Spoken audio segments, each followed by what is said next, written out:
Olá, alunos. Boa noite a todos vocês. Eu sou o Matheus Lima, tutor do Núcleo de Tecnologia e Engenharias, e nós vamos aqui para fazer a nossa aula ao vivo sobre prevenção e controle de riscos de máquinas, equipamentos e instalações. O nome da matéria é bem grande, né? Bom, vamos começar a nossa aula.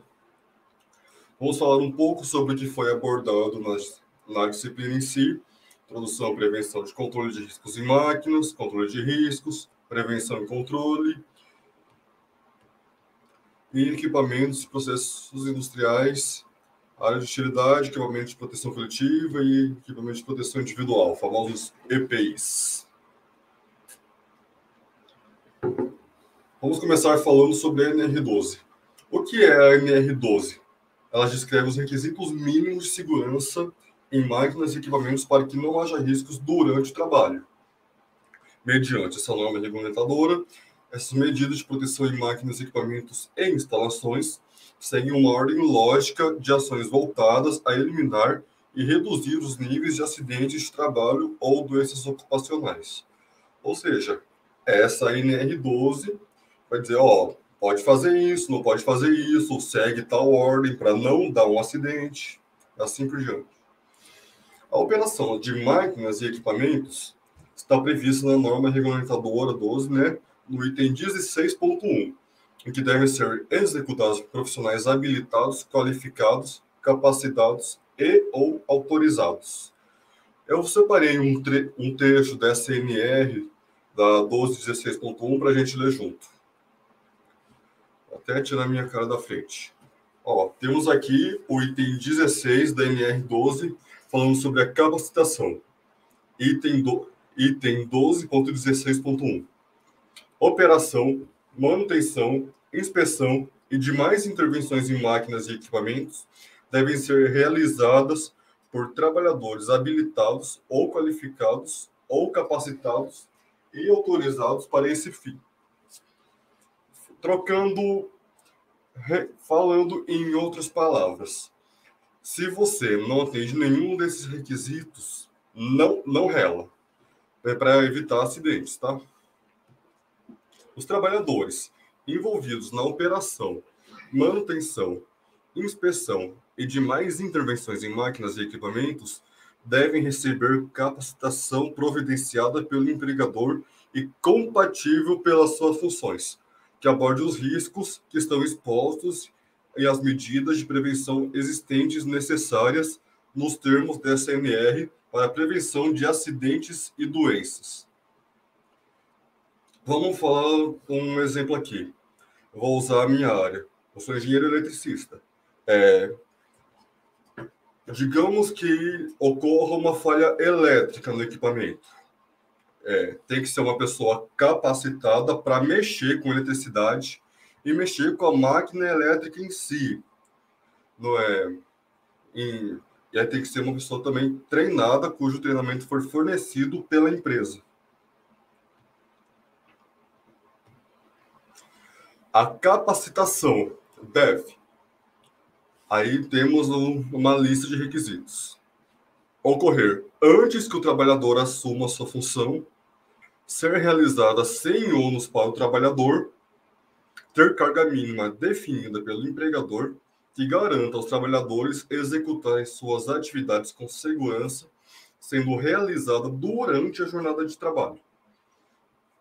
Ter conteúdo programático, conforme estabelecido no anexo 2 desta NR e ser ministrada por trabalhadores ou profissionais qualificados para esse fim, com supervisão de profissional legalmente habilitado, que se responsabilizará pela adequação do conteúdo, conforme carga horária, qualificação dos instrutores e avaliação dos capacitados.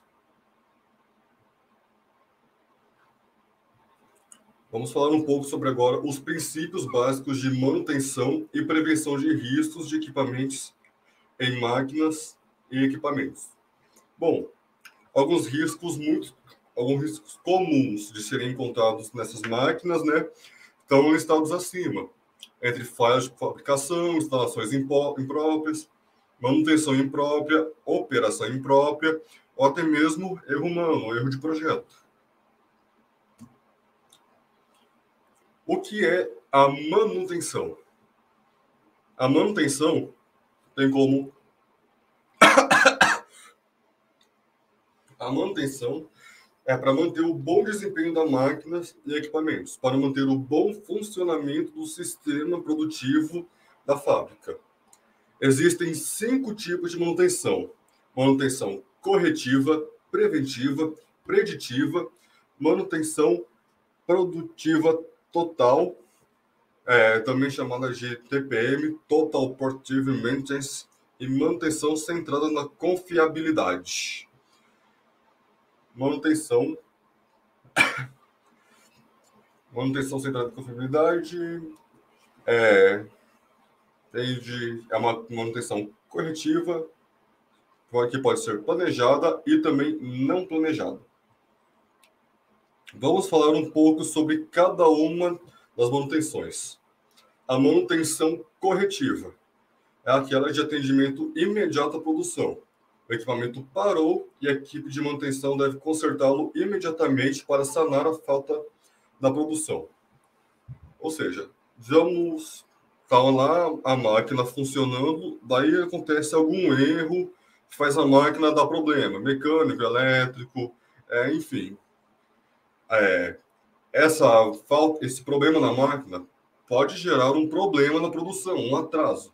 Então, deve ser feita imediatamente para que seja corrigido o mais rápido possível e seja efetuado o retorno da produção.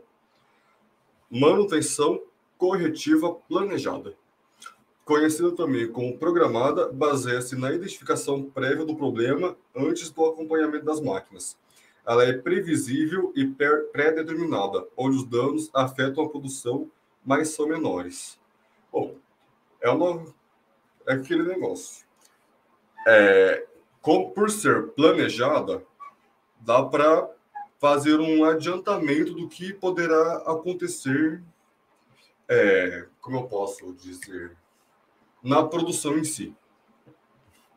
Por ser planejada, dá para, não sei, digamos que tem 2 máquinas, uma precisa de passar pela manutenção, aí força mais na segunda. É um exemplo. Manutenção corretiva não planejada. Conhecida também como não programada, ela acontece de maneira inesperada, quando não há acompanhamento do funcionamento da máquina. Sendo assim, ela apresenta falhas graves e deixa de funcionar, afetando diretamente a produção da empresa. Manutenção preventiva. Esse tipo de manutenção promove a eficiência das máquinas, equipamentos, ferramentas e instalações, possibilitando o cumprimento de prazos para os clientes. Assim, é possível tornar o planejamento e controle da produção eficiente, pois as paradas inesperadas por quebra das máquinas são eliminadas. Como o próprio nome da manutenção diz, manutenção preventiva. Você está prevendo uma futura falha, prevendo que ela não aconteça. Por exemplo, digamos que a lubrificação está começando a perder efeito, aí você tem que fazer a manutenção, trocar a lubrificação da máquina. Isso é uma manutenção preventiva. Agora, sobre a manutenção preditiva. Com ela, é possível indicar quando uma peça começa a se desgastar ou alguma regulagem está sendo necessária. Os mecânicos chamam isso corriqueiramente de ouvir a máquina. São realizadas inspeções periódicas, nas quais fenômenos como temperatura, vibração, ruídos excessivos e etc. são observados por instrumentos específicos. Ou seja, ouvir a máquina. Digamos que a máquina não está fazendo... Ela faz um som, aí ela começa a fazer um barulho meio estranho. Daí você consegue observar. Tem coisa errada aí. Tem que fazer a verificação. Manutenção produtiva total, TPM, é um programa de treinamentos para que os operadores que auxiliam no monitoramento das máquinas possam executar tarefas simples de manutenção, como o filtro de óleo. O objetivo da TPM é o aprimoramento das capacitações pessoais envolvendo conhecimentos, habilidades e atitudes. E vamos falar sobre a manutenção centrada na confiabilidade. Proporciona uma abordagem mais estruturada e rastreável, que contribui para determinar o tipo de manutenção preventiva. Isso é obtido por meio de uma análise detalhada dos modos de falha e pelas causas das falhas. Saindo um pouco das máquinas, vamos falar sobre riscos ocupacionais. O que são esses riscos? São aqueles presentes no ambiente em que o trabalho está sendo executado pelo colaborador e que essas atividades podem ser insalubres e perigosas, cuja natureza da atividade exercida implique em algum mal para a integridade física ou psíquica do trabalhador. Ou seja, são os riscos físicos, ergonômicos, que podem ser causados pelo local de trabalho. Segundo a norma regulamentadora NR1, existem 5 tipos de riscos ocupacionais.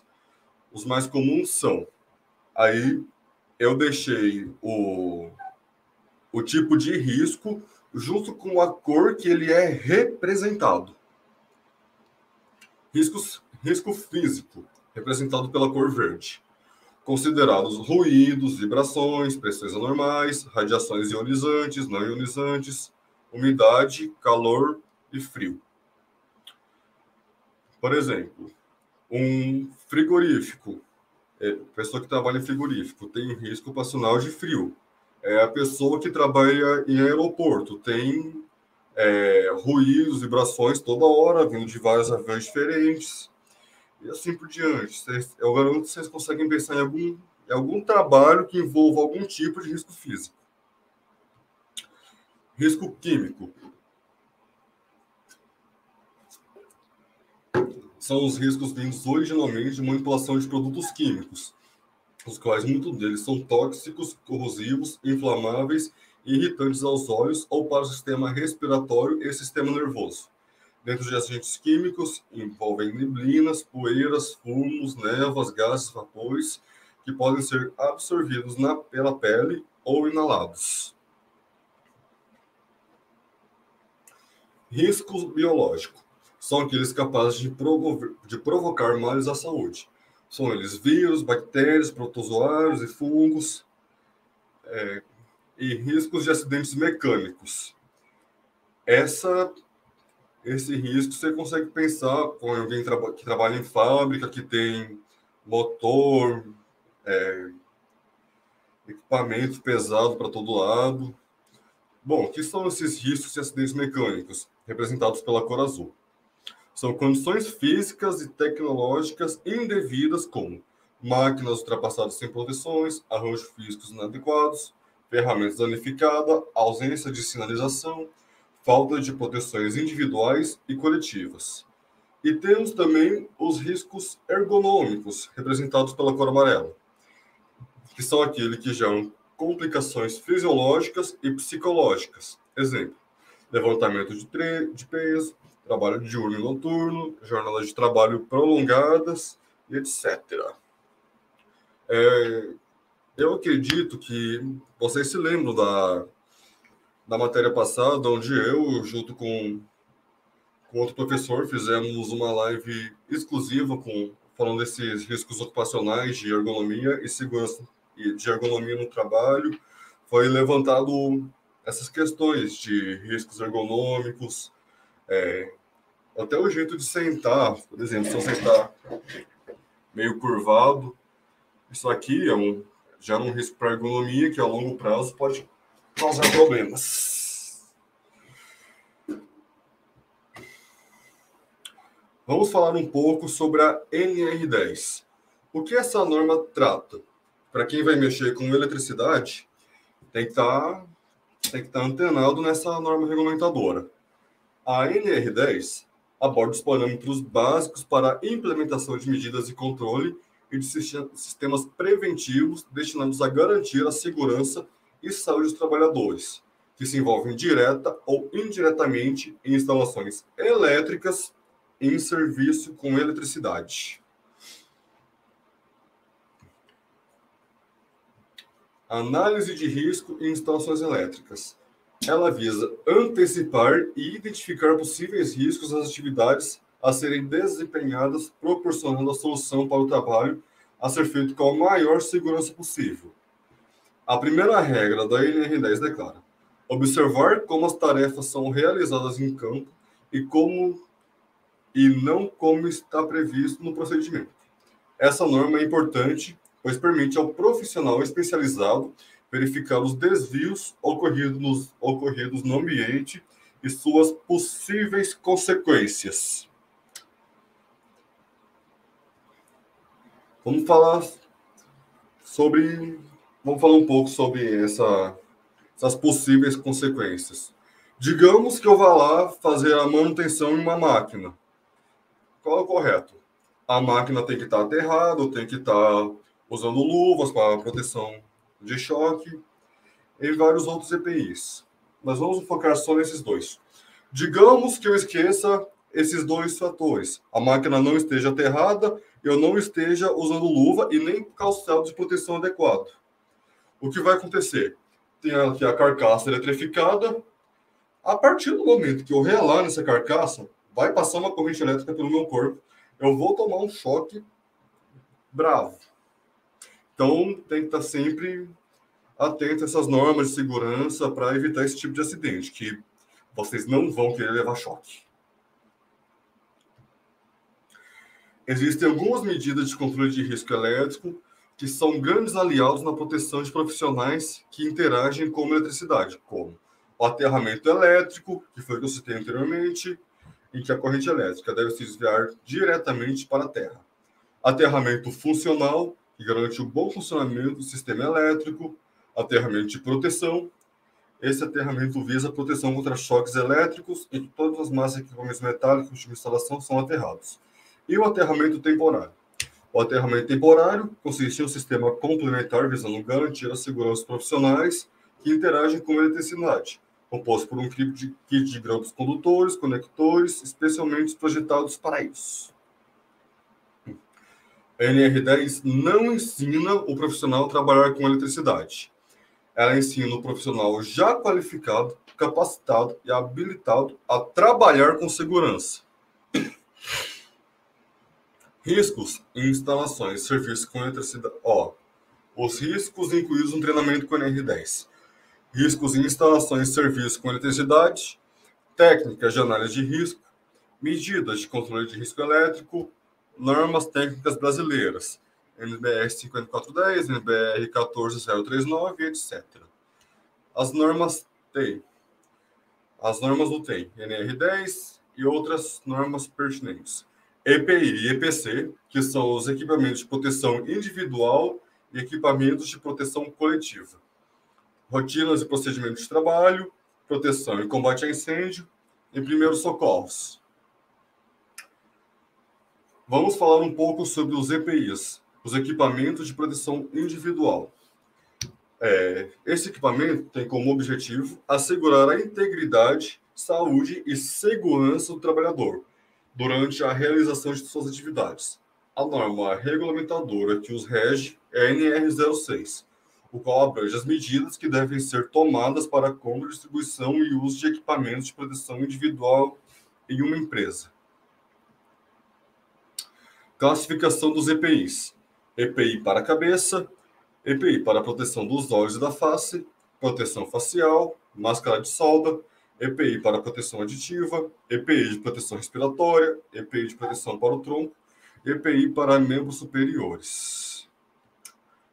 Vendo essa lista aqui, eu acredito que vocês devem ter pensado em alguns exemplos de EPI. Por exemplo, o EPI para a cabeça. Todo mundo pensou naqueles capacetes que você passa em frente a uma construção, vê os pedreiros usando. EPI de proteção dos olhos e da face. Acredito que todo mundo pensou naquele pessoal que trabalha com torno, trabalha com carpintaria, aqueles óculos de proteção. Proteção facial, a máscara de solda. Todo mundo deve ter pensado naquela máscara que cobre o rosto inteiro, que tem uma tela especial para proteger os olhos. EPI para proteção auditiva, tem aqueles tampões de ouvidos, também tem aqueles fones grandão. Muita gente que trabalha em usinas hidrelétricas usa por causa da alta frequência causada pelo gerador, gera ruído. Aeroportos também, EPI de proteção respiratória. Quem mexe com tinta, quem mexe com agentes biológicos também. EPI para proteção do tronco e membros superiores. Agora vamos falar um pouco sobre proteção de máquinas e equipamentos. Conforme a NR12, são mecanismos que, interligados ou associados, reduzem o risco de acidentes. NR12 considera os seguintes dispositivos: comandos elétricos ou interfaces de segurança, dispositivos de intertravamento, sensores de segurança, válvulas e blocos de segurança ou sistemas pneumáticos e hidráulicos, dispositivos mecânicos e dispositivos de validação. Temos aqui um exemplo, onde vocês podem ver, tem um painel de uma máquina. Vocês estão vendo aqui, bem do lado, um botão bem grande em vermelho. Isso aqui é um botão de stop. Tá? Você aperta o botão, a máquina para completamente. Esse botão, o que é geralmente? Ele é pressionado e ele continua lá. Se você puxar, ele não volta. Você precisa girar ele para ele retornar à posição original e só assim dá início ao procedimento da máquina novamente. Não precisa socar o botão igual essa imagem está aparecendo. Só apertar lá, dar um pause, que a máquina para. Esse é um dispositivo de segurança, um botão vermelho bem grande para parar a máquina. Um dos dispositivos. Agora vamos falar sobre a cor, sinalização e rotulagem. Conforme a NR26, que é quem descreve as regras para a correta sinalização de segurança para a prevenção de acidentes no ambiente de trabalho. Essa norma estabelece as diretrizes para o uso de cores na identificação de riscos e equipamentos de segurança, bem como rotulagem de produtos químicos. As sinalizações de segurança devem possuir os seguintes requisitos: fácil compreensão, ficar destacada na máquina, localização claramente visível, devem estar escritas em português e ser claramente visíveis. Caso estiverem escritos em inglês, estão irregulares, pois o operador não irá compreender o que está escrito. Ou seja, deve estar escrito em português e ser claramente visível. Por exemplo, digamos que tem lá uma caveira e num fundo amarelo escrito Danger. Pela caveira em si, você já pode ver que é perigo. Mas de acordo com a norma, tem que estar escrito em português. Para ter o trabalhador ter uma máxima compreensão da sinalização. A norma técnica que indica o padrão de cores para a sinalização de segurança é a NBR 7195. As cores referidas na NR26 são: vermelho, equipamentos de combate e proteção contra incêndios, paradas e proibições. Vamos só fazer uma pausa. Vermelho. Eu acredito que várias vezes vocês veem lá aqueles alarmes de incêndio na cor vermelha, umas tubulações passando pelos locais também na cor vermelha. Em caso de emergência, quebra o vidro, também na cor vermelha. E o próprio extintor de incêndio, que está lá bem visível na parede com aquele vermelhão que dá para ver de longe. Laranja. Alerta de perigo em partes móveis de máquinas e equipamento. Amarelo. Aviso de cuidado, atenção e advertências. Como eu falei anteriormente, daquela caveira com fundo amarelo. O aviso de perigo. Onde eu posso citar esse exemplo? Transformadores, coisas relacionadas à eletricidade, geralmente. O que você normalmente vê? Você vê um cercado com uma placa amarela bem grande, uma caveira dizendo risco de choque elétrico. Amarelo lá, amarelo, risco de choque elétrico. E geralmente tem uns raios para deixar bem sinalizado que é um risco de choque. Verde, primeiros socorros.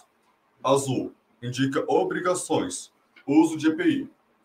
Púrpura, perigos, partículas nucleares. Branco, área de circulação, corredores e faixas.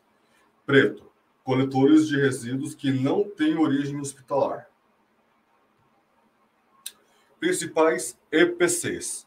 O que são EPCs? Bom, temos aqui EPI, proteção individual. Portanto, PCs, proteção coletiva.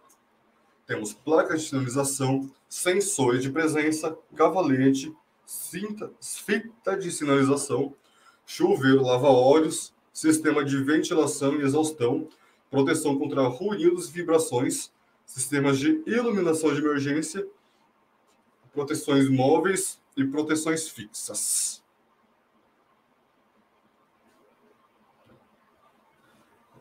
Diferença entre o EPC e o EPI.